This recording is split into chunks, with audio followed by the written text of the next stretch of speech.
রাজ্যসভার সাংসদ হিসেবে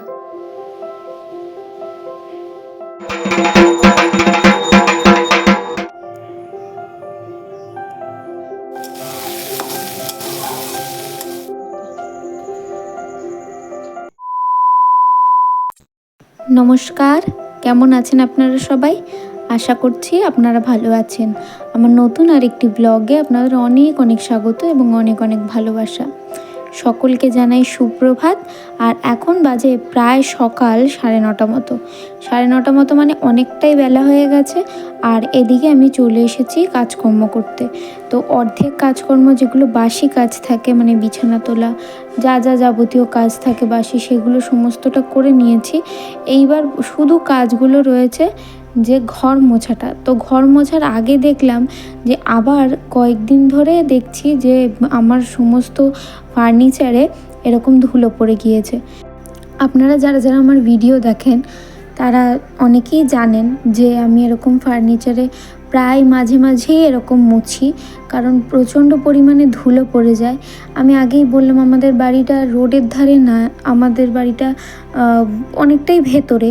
তো রোডের ধারে না থাকার সত্ত্বেও এত পরিমাণে ধুলো পড়ে যে 2 দিন অন্তর অন্তর এরকমই আমাকে পরিষ্কার করতে লাগে। আর এখন যেহেতু 2 দিন অন্তর অন্তর পারি না, তো সেহেতু সপ্তাহে একবার পরিষ্কার করার চেষ্টাটা আমি করি। তো মাঝে তো কতগুলো দিন শরীর খারাপ ছিল, অনেক দিন ধরেই দেখছিলাম যে প্রচণ্ড পরিমাণে ধুলো পড়েছে। তো কিছু করতে পারছিলাম না, আসলে শরীরটা এতটাই খারাপ ছিল। ওই জন্য শরীর বুঝে তো আমি আমার শাশুড়ি মার সঙ্গেও আলোচনা করেছিলাম যে ধুলো পড়ে চারিদিকটা কি অবস্থা হয়ে গেছে। তো আমার শাশুড়ি মা বললো যে এখন নাই, একটু সুস্থ হয়ে যা, তারপরে সবটা মুছে ফেলিস। তো তখন ভাবছিলাম যে না তখনই করে ফেলি, কিন্তু তখন করলে মানে এনার্জিটা ছিল না। ওর জন্য ভাবছি আজকে দেখলাম একটু শরীরটা ভালো আছে, তো আজকে দেখলাম একটু ভালো লাগছে, তা আমি ভাবলাম যে না এই কাজগুলো আমার শরীর ভালো থাকতে থাকতে আমি করে রেখে দিই। কারণ এই যে ধুলো পড়ে গেছে, একটা মানুষ আসলে পরে দেখলে কী বা বলবে দেখো বউটা কত নোংরা। কিন্তু আমি এতটাও নোংরা নই, আমার শরীর বুঝে তো আমি কাজটা করি। তো ওর জন্য সবটাই একটু সময়ের জন্য অপেক্ষা করছিলাম। তো এদিকে দেখতেই পাচ্ছেন আমি আমার ফ্রিজটাও মুছে নিয়েছি, আমার ওয়ার্ড্রপটাও মুছে নিয়েছি। ওয়ার্ড্রপে বেশি ধুলো পড়েনি, কারণ এর আগের দিনও আমি মুছেছিলাম। আর এই যে ঢপটা দেখতে পাচ্ছেন ওই স্টিলের চাল রাখার ঢপটার মধ্যে এত পরিমাণে ধুলো পড়েছে যে যখনই মুছতে গেলাম সে মোটা একটা ধুলো বেরিয়ে এসেছে। তো সবটাই মুছে নিলাম, নিয়ে তারপরে চলে আসলাম ঘরগুলো মুছতে। তো অন্য ঘরগুলো তো আমার শাশুড়িমাই মুছে রেখে দেয়, আমার তো এখন আর মুছতে হয় না। আগে ওই ঘরগুলো আমিই মুছতাম। তো এখন যেহেতু এই সময় এই প্রেগনেন্সির পর থেকে আমার শাশুড়ি মা আমাকে ওই ঘরগুলো মুছতে দেন না। আমাকে বলেছিল যে এই তোর ঘরটাই তুই শুধু মুছে রাখিস, কারণ মা তো সকাল সকাল ঘুম থেকে উঠে পড়ে, তাও প্রায় 6টা 6:30 নাগাদ উঠে পড়ে। তার থেকেও অনেক ভোরেই উঠে পড়ে মা, অনেক সময় 5:30টাতেও উঠে পড়ে। তো মার ঘুম থেকে ওঠার কোনো ঠিক ঠিকানা নেই। তো তাড়াতাড়ি যখন উঠে পড়ে তো সকাল সকাল মার সমস্ত তখন কাজ হয়ে যায়। আর সমস্ত কাজ হয়ে গেলে মা বাসি ঘরগুলো একবারে মুছে নেয়।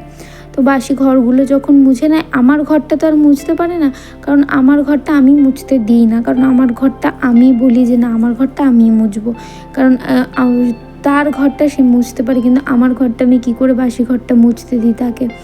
আজকে আমাদের বাড়ি কোনো রান্না বান্না নেই, তার কারণ আজকে আমাদের সব মানে বাড়ির 4 জনেরই নেমন্তন্ন আছে একটা পুজো বাড়িতে। মানে আজ যেহেতু পঞ্চমী, তো পঞ্চমী আজকের বারটা হচ্ছে বুধবার। তো আজকের দিনে আমার এক দেওরের বাড়িতে মনসা পুজোর মানে তারা মানসিক করেছিল, তো সেই মানসিকের পুজোটা আজকে ওরা দেবে। তো তার জন্য আজকে সারা দিন ওদের বাড়িতে নেমন্তন্ন। তো সকালবেলা ভাবছিলাম যে ভাত বসাবো, সেদ্ধ ভাত করে নেব। তো আমার শ্বশুরমশাই বললো থাক ভাত করতে হবে না, আমি তোকে পরোটা এনে দেবো। তা আমি তো খুব আনন্দ পেয়েছিলাম যে না অনেক দিন পরে একটু বাইরের পরোটা খেতে পারবো। আমি একটু বাইরের পরোটাটা খেতে খুব ভালোবাসি, পরোটা কচুরি এই সমস্ত জিনিস খেতে খুব ভালোবাসি। আর সকালবেলা এরকম পরোটা হলে তো কোনো কথাই হবে না।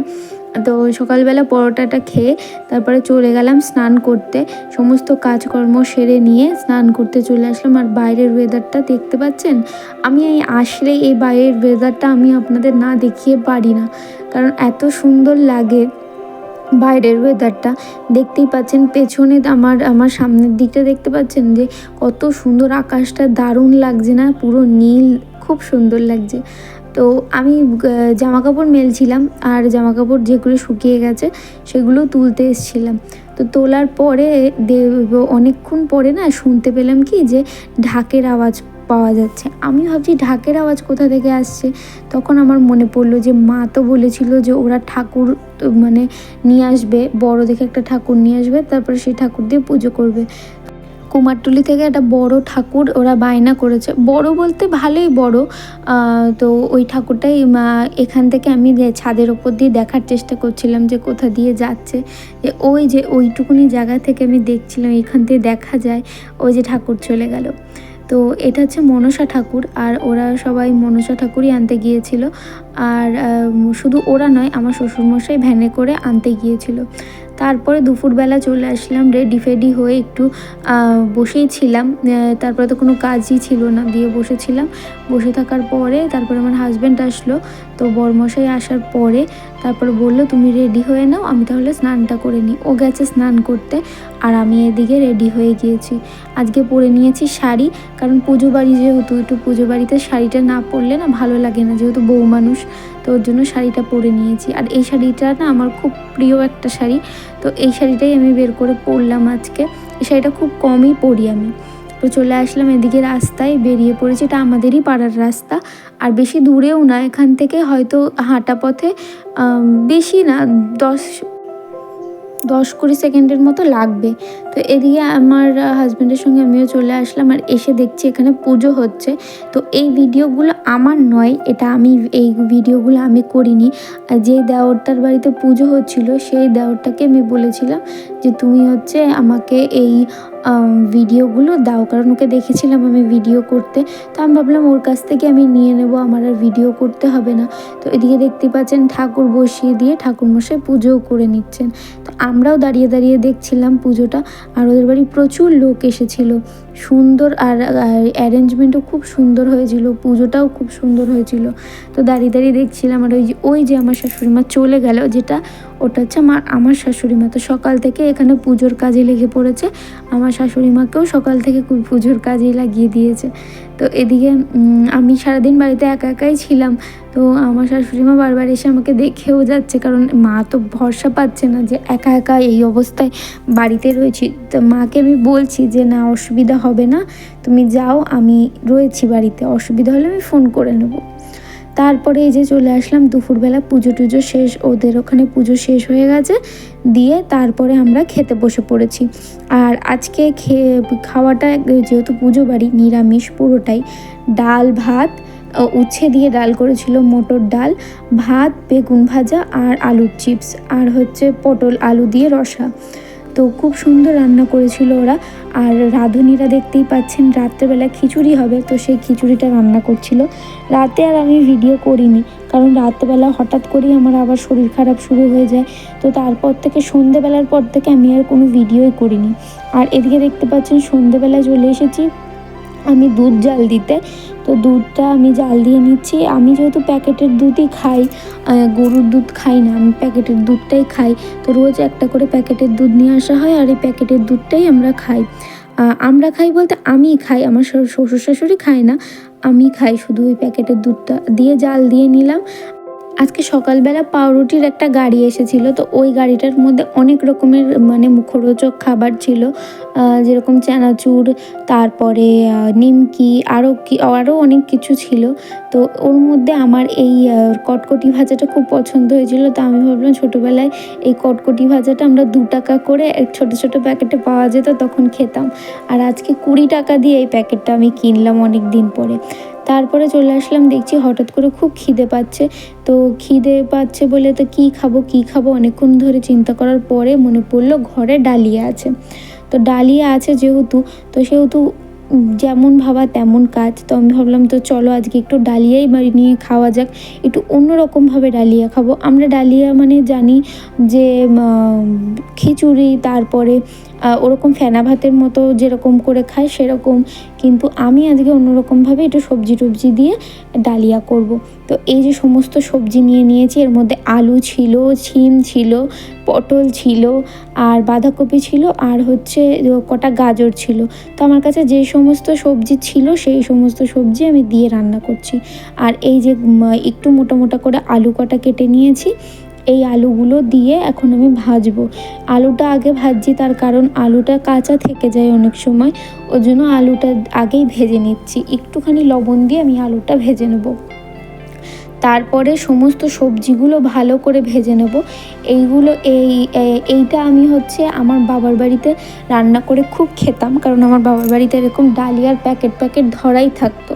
তো তখন এরকম সন্ধেবেলা টিফিনের জন্য তখন যখন খিদে পেত, তখন এই ডালিয়াটাই আমি সবাইকে রান্না করে খাওয়াতাম। আর তখন আমাদের বাড়িতে যেহেতু অনেকগুলো লোক ছিল, তো তখন আমরা সবাই মিলে আমি এই ডালিয়াটা রান্না করতাম। আর আমি এই ডালিয়াটা শিখেছি আমি ফোনে একদিন দেখছিলাম বিয়ের আগে, তখন ফোনে দেখতে দেখতে তখন আমার মনে হলো যে না, এইরকম ডালিয়া বানিয়ে খাওয়াই যায়। তো তখন এরকম ডালিয়া বানিয়ে একদিন চেষ্টা করার পরে এত সুন্দর টেস্ট লেগেছিল, তারপর থেকে সবাই আমার হাতের এই ডালিয়াটাই খেতে চায়। তো এই বাড়িতে এসে আজকে 4 বছর হয়ে গেছে আমি এসেছি, এই বাড়িতে এসে সেইভাবে এইরকম ডালিয়া বানিয়ে আমার খাওয়া হয়নি। তো আজকে অনেক দিন পরে ওরকম ডালিয়া খেতে ইচ্ছে করলো, তো মনে হলো যে না, ওরকম একটু বানিয়ে খাই। তারপরে দেখতেই পাচ্ছেন এই যে সমস্ত সবজিগুলো আমি ভেজে নিচ্ছি। যে সমস্ত সবজিগুলো আমি কেটে রেখেছিলাম, যেমন পটল, তারপরে আরও যে আপনাদের বাড়িতে যদি সেরকম কোনো সবজি থাকে, আমার ঘরে বিনস ছিল না, এখানে বিনসও অ্যাড করা যায়। তারপরে বিট, যেটা লাল বিটগুলো হয়, সেই বিটগুলো দিয়েও করা যায়। আমার ঘরে তো সেরকম কিছু ছিল না, আমার কাছে এগুলোই ছিল। তো বাঁধাকপি ছিল, অল্প বাঁধাকপি দিয়েছি, ফুলকপি দিলে আরও টেস্ট হয়। তো ফুলকপি যেহেতু ছিল না, যা ছিল আমি তাই দিয়েই রান্না করেছি। তো সত্যি খেতে খুব টেস্ট হয়েছিল। তো আমার শাশুড়ি মা তো কখনো এইরকম ডালিয়া রান্না করে খাননি, তো আমি বললাম চলো তাহলে ডালিয়াটা আমি তোমাদের করে খাওয়াই আজকে। তো আমি আর আমার শাশুড়ি মাই খেয়েছি, আর কেউ খাইনি, আমি আর মাই খেয়েছি এই ডালিয়াটা রান্না করে। আর এটার মধ্যে আপনারা পেঁয়াজও দিতে পারেন, আমি পেঁয়াজ দিইনি, পেঁয়াজটা স্কিপ করেছি, কারণ যেহেতু পুজো বাড়িতে আমরা আপাতত নিরামিষই খাচ্ছি বাড়িতেও, তো ওর জন্য আমি হচ্ছে নিরামিষই রান্না করলাম। আর মাও যেহেতু নিরামিষ খাচ্ছেন, তো ওর জন্য মাকেও আমি নিরামিষই রান্না করে দিলাম। আর নিরামিষটাও খেতে খারাপ লাগে না, নিরামিষটাও সত্যি দারুণ লাগে টেস্ট। আর এই যে ডালিয়াটা আমি ভাজলাম, আগে ভেজে নিয়েছি, আপনারা দেখতেই পেলেন, শুকনো খোলায় একটু ভালো করে নেড়ে নিয়েছি, কারণ ডালিয়ার একটা গন্ধ থাকে, সেই গন্ধটা তাহলে কেটে যায়। তাই দিয়ে তারপরে আমি হচ্ছে সবজিগুলো ভেজে নিয়ে হলুদ দিয়ে তারপরে আমি ডালিয়াটা দিয়ে দিয়েছি। ডালিয়াটা অনেকক্ষণ 5টা মিনিট, মোটামুটি 5 মিনিট এভাবে নাড়তে হবে। নাড়ার পরে তারপরে এইভাবে জল দিয়ে দিতে হবে, পরিমাণ মতো, অল্প, বেশি জলও না, গামাখা গামাখা জল দিতে হবে। তারপরে দিয়ে এই যে ঠিক এই রকম হয়ে যাবে। তা আর খেতে এত সুন্দরই লাগে, সত্যি কথা খুব সুন্দর লাগে। তাহলে চলুন আমরা একটু টেস্ট করে দেখি।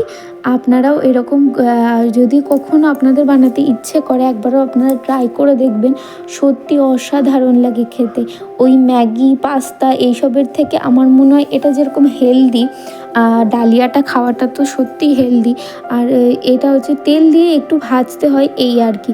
আর সমস্ত রকমের সবজিও এখানে আছে। আমি আর আমার শাশুড়ি মাকে তো দিয়েছি, আমার শাশুড়ি মা বলছে দারুণ হয়েছে খেতে, আর সব কিছু ঠিকঠাক ছিল, সত্যিই টেস্ট হয়েছিল খেতে। নিরামিষ তাই সুন্দর হয়েছিল খেতে। আপনারাও একবার হলেও ট্রাই করে দেখবেন, অবশ্যই একবার ট্রাই করে দেখবেন, খুব সুন্দর লাগে খেতে। আর এটাতে পেটও ভরে যায়, মনও ভরে যায়।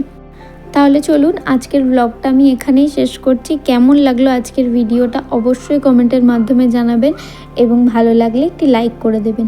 যারা আমার ফেসবুক পেজ থেকে এই ভিডিওটি দেখছেন তারা একটু ফলো করে আমার পাশে থাকবেন। দেখা হবে পরবর্তী আরেকটি নতুন ব্লগের সাথে।